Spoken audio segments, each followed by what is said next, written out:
வணக்கம். ஒரு அழகான குட்டி கதை. மன்னருக்கு மீன் கொண்டு வந்தான் ஒரு மீனவன். அரிதான இந்த மீனை தாங்கள் வாங்குவதுதான் பொருத்தமாக இருக்கும் என்றான்.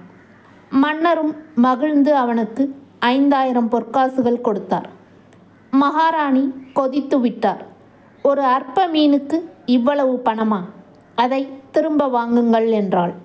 முடிந்த வியாபாரத்தை மாற்றுவது அழகல்ல என்று மன்னர் மறுத்தார். சரி, அவனை கூப்பிட்டு இந்த மீன் ஆணா பெண்ணா என்று கேளுங்கள். ஆண் மீன் என்று அவன் சொன்னால் பெண் மீன்தான் வேண்டும் என்றும், பெண் மீன் என்று சொன்னால் ஆண் மீன்தான் வேண்டும் என்றும் கேளுங்கள். எப்படியும் அவனிடமிருந்து பொற்காசுகளை பிடுங்கியாக வேண்டும் என்றாள் மகாராணி. மீனவன் திரும்பி அழைக்கப்பட்டான். கேள்விக்கணையை மகாராணி தொடுத்தாள். அவன் உஷாராக பதில் சொன்னான்.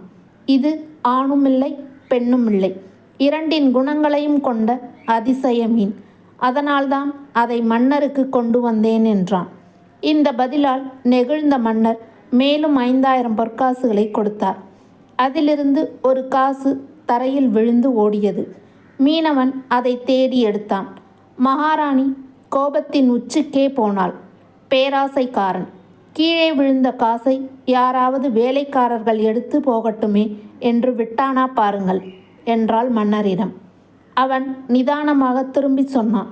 நான் பேராசையில் அதை எடுக்கவில்லை மகாராணி. அந்த நாணயத்தில் மன்னரின் உருவம் இருக்கிறது. யாராவது தெரியாமல் அதை மிதித்தால் கூட என்னால் தாங்கிக் கொள்ளவே முடியாது. இதனால் இன்னும் நெகிழ்ந்த மன்னர் மேலும் 5000 பொற்காசுகளை கொடுத்தார். இப்பொழுது மகாராணி தனது வாயை மூடிக்கொண்டாள். நீதி. யாரிடம் எப்போது எப்படி பேச வேண்டும் என்று தெரிந்திருப்பவர்களே வெற்றி அடைகிறார்கள். நன்றி.